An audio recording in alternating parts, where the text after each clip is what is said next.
कविता का चमत्कार। Moral story. Jodhpur नगर में एक राजा राज्य करता था। वह बहुत ही दयालु तथा विद्या प्रेमी राजा था। उसके दरबार में विद्वानों का जमघट लगा रहता था। उसके दरबार में दूर दूर से विद्वान आया करते और अपनी विद्या दिखाकर उचित पुरस्कार प्राप्त किया करते थे। राजा का कविता से विशेष लगाव था। कवि लोग अपनी योग्यता के अनुसार कविता सुनाते तथा पुरस्कार प्राप्त करते। कभी कभी अयोग्य लोग भी कविता सुनाकर कुछ धन प्राप्त कर लेते थे। राजा के दरबार से कोई भी विद्वान खाली हाथ नहीं लौटता था, इसलिए राजा सभी राजाओं में महाविद्या प्रेमी कहलाता था। जोधपुर नगर से कुछ दूरी पर एक गाँव था। उस गाँव में एक अत्यंत निर्धन ब्राह्मण अपनी पत्नी के साथ रहा करता था। उसकी पत्नी ने विद्यापारखी राजा के विषय में सुना। उसे किसी ने बताया कि उसके यहाँ कोई भी ब्राह्मण खाली हाथ नहीं लौटता है। लाचार होकर एक दिन ब्राह्मण की पत्नी ने अपने पति से कहा, अजी सुनते हो?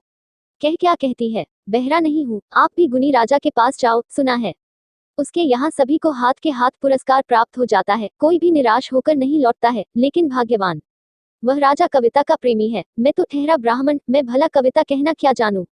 उसकी पत्नी उसे समझाते हुए बोली, अरे कविता करना तो सबसे आसान काम है, तू तो पागल है।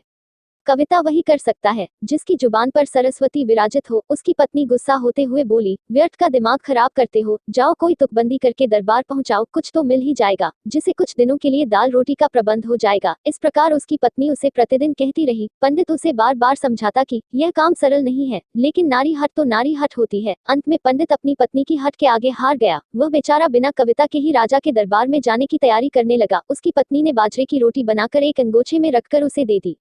ब्राह्मण चल दिया। चलते चलते दोपहर हो गई। धूप बहुत तेज थी। ब्राह्मण को भूख भी लगने लगी। वह एक तालाब के पास पेड़ की छाया के नीचे बैठ गया। उसने अपने कंधे पर लटके अंगोछे को खोला, उसमें से बाजरे की रोटी निकाली। रोटी सूख गई थी, इसी कारण वह रोटी को पानी में भिगो भिगो कर खाने लगा। इसी बीच न जाने कहां से वहां पर एक कौवा आ टपका। वह कौवा बार बार पानी में अपनी चोंच भिगोता और रगड़ता था। बेचारा पंडित कवि नहीं था, किंतु फिर भी वह सारे रास्ते कविता बनाने की चेष्टा कर रहा था, लेकिन उसे कोई विषय ही नहीं सूझ रहा था। उसे कोई दर्शय घटना भी नजर नहीं आ रही थी जिसके आधार पर वह कविता बना सकता।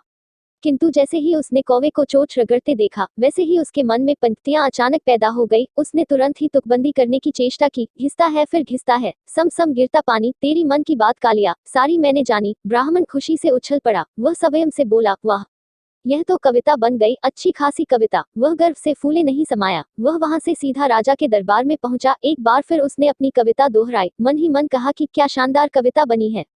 राजा ने उसे बुलाया। पंडित अपनी तुकबंदी की प्रशंसा करते हुए बोला, राजन, मैंने एक श्रेष्ठ रचना रची है, आप कहे तो मैं आपको सुनाऊं। अवश्य पंडित जी, राजा उसका सम्मान करते हुए बोला। पंडित जी ने अपना गला खखारा और कहना शुरू किया, घिसता है फिर घिसता है, सम सम गिरता पानी, तेरे मन की बात कालिया, सारी मैंने जानी।